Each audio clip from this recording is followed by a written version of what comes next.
Okay, so we've got a pretty intense case file here, right? The story of Leigh. Yeah, a tough one. And we're like diving deep Mhm.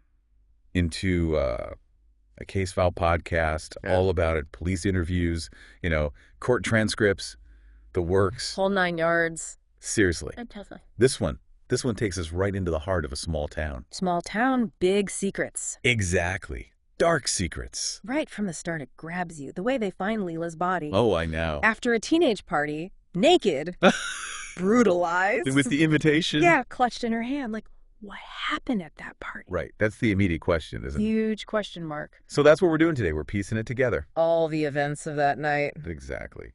And how this one crime just rocked this small Australian town, Stockton.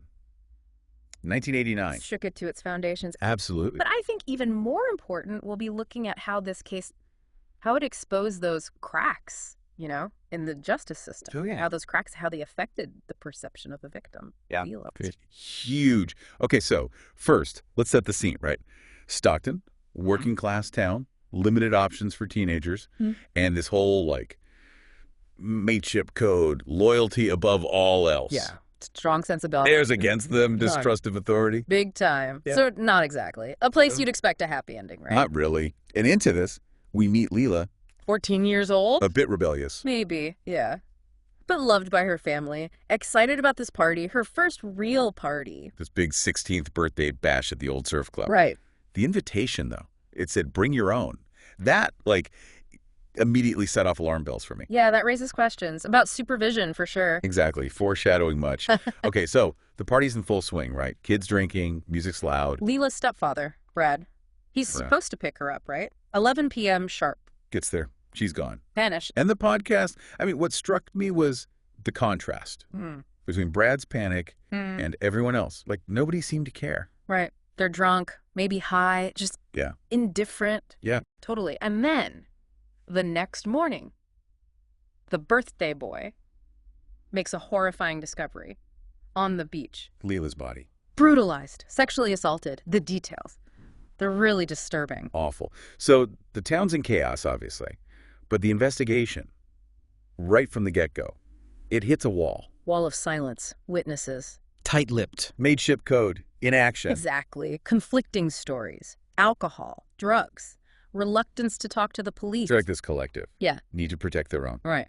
Even if it means hindering the investigation. Yeah. And that's where you start to see it, the victim blaming, before they even know the facts. Yeah, I noticed that too. Already making assumptions about Leela, focusing on who she was, not what happened to her. Exactly. So how do they even begin piecing together what happened at this chaotic party? Right. It's like a giant, messy puzzle with missing pieces. It is. They have to rely on the few witnesses willing to break the silence, those who value truth over the mateship code, to try to establish a timeline. So what do they find out about Leela? Well, she arrived already intoxicated, Yeah. which obviously makes her vulnerable. Yeah, that's a key detail. And a few corroborated incidents really stand out. So we left off with this feeling of injustice, right? Like Leela's case was just going to be forgotten. Yeah, swept under the rug. Another example of the system failing a young woman. Exactly. But thankfully, there were people who refused to let that happen. And that's where Professor Carrington comes in. Right? Yes, a criminologist. Her work on this case, just amazing. Really dug deep. Exposed those flaws, right? Yeah. The investigation. Became Leela's advocate. Yeah, Professor Carrington. She's pivotal to understanding how this case, how it evolved. Yeah. I mean, she analyzed everything. The evidence, court transcripts, media coverage, everything. And what did she find? A pattern of systemic failure, not just isolated mistakes, but a system that seemed to work against Leela at every turn. Okay, so what did she uncover specifically? What were her most compelling arguments? Well, one of the biggest was the possibility of multiple perpetrators. Webster's confession, remember, it didn't quite line up with the forensic evidence. Right. She argued. The brutality, the injuries, suggested more than one attacker.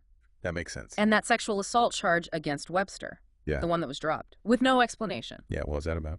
She argued that the legal proceedings, they failed to acknowledge the full extent of the sexual violence and that this contributed to the lenient sentencing. So it's like they were trying to minimize Yeah. what Leila went through. Exactly. Focusing on individual blame rather than the wider context of violence against women. She was really challenging the narrative, wasn't she? The one that everyone had kind of accepted, the community, the media, even the courts. Absolutely. And it's important to understand why that was so difficult. She was going up against deeply ingrained beliefs about gender roles, power dynamics in a small town, who gets believed, who gets dismissed. Right, and that whole thing with Corey Shadow and the statutory rape charge. Can you explain that a little? Sure. So statutory rape, it recognizes that. Even if a minor verbally consents, they might not be legally capable of giving consent because of their age, the power imbalance. Because she was intoxicated, too. Exactly. That further compromised her ability to consent. So Carrington argued it was assault, not a consensual encounter. So did her work have any impact? Did it actually lead to any change? Yes, it did. Partly because of her advocacy. Leila's family, they won their appeal for victim compensation. Oh, wow. That's something, at least. Remember Judge Wood? In the initial trial, he focused on Leila's behavior, even used the word promiscuity to describe a 14-year-old girl. That's awful. Just more. He oversaw the appeal. Yeah. And he issued this landmark ruling, recognizing the assaults Leila suffered, the rape by Corey, the group attack. So finally, some acknowledgement that she was a victim, that the system had failed her. Exactly. He stated that the initial proceedings, they hadn't adequately considered the impact of these assaults. That must have been a small victory, at least, for her family. It was. But what about the murder itself? Did this lead to a reinvestigation? That's what I was wondering. There was a push for it, definitely. The case was reopened, reviewed by the Crime Commission. They upheld the original findings, concluded that Webster acted alone, that his sentence was appropriate. So they just stuck to the original story, no matter what. Pretty much. Makes you wonder about the pressure they were under to maintain the status quo. Yeah. It speaks to a wider issue, doesn't it? Yeah. How hard it is to challenge those established narratives. Yeah. Especially when they involve powerful people, institutions. Absolutely. Even with compelling evidence, change can be incredibly slow. Right. Frustratingly so. So Webster serves his time, gets released, and that's it. End of story. Unfortunately, no. It takes another dark turn. Webster reoffended. Oh, almost immediately. Oh, no. Yeah. Shows how the rehabilitation system failed, both him and society. It's a reminder, isn't it, that punishment doesn't always equal rehabilitation. So if you think about those deep-rooted issues that contribute to violence, the need for the systemic change. But what about Leila? What about her legacy? Leila's case, it became a landmark study in victim blaming, how media, community pressure, even legal proceedings can distort the narrative, silence victims. It shows how easily we can be swayed by popular everything, especially when it reinforces our own biases, how important it is to be critical of the information we're given. But you said Leila's story didn't end there. No, it didn't. Professor Carrington's work, vital in keeping her memory alive, raising awareness about the shortcomings of the justice system. Her book, Who Killed Leila? Powerful indictment of the culture that allowed this to happen. It's a testament, right, to the impact one person can have when they're dedicated to truth and justice. Exactly. And Leila's case also inspired a play. The Property of the Klan, later renamed Black Rock, explores the aftermath of a similar crime in a small town, how communities respond to violence against women. So even in death, Leila's story continues to resonate, forces us to confront uncomfortable truths about our own communities, the systems that are supposed to protect us. And that brings us to a chilling detail that was revealed: the repeated theft of flowers from Leila's grave. So as we've gone through this case, it's become clear, right? Leila's story, it's about so much more than just this one horrific event. Yeah. It's like Einbel holding up a mirror to society, seeing those ugly reflections. Exactly. It's like she was punished twice, right? First by her attackers, then by the system. The system that was seemingly more interested in protecting reputations than pursuing justice. Right. It makes you think about that whole ideal victim. Oh, yeah. Fascinating concept. That unspoken expectation, right? Victims should be innocent, blameless. Passive. And if you don't fit that mold, then it's easier to dismiss you. Shift the blame. Yeah. Look the other way. So, like, if you don't fit the perfect victim narrative, you're not worthy of sympathy, protection. That's the dangerous message, especially for young people trying to navigate all these social pressures, expectations. It makes you think how important it is to believe victims, listen to their stories Yeah. without judgment. Absolutely. Create a culture where they feel safe Yeah. coming forward. Instead of dissecting their choices, Yeah. right? We should be focusing on Yeah. holding perpetrators accountable. It shouldn't be about what did the victim do, but why did the perpetrator commit this crime? Right. That's a fundamental shift, isn't it, in our thinking Yeah.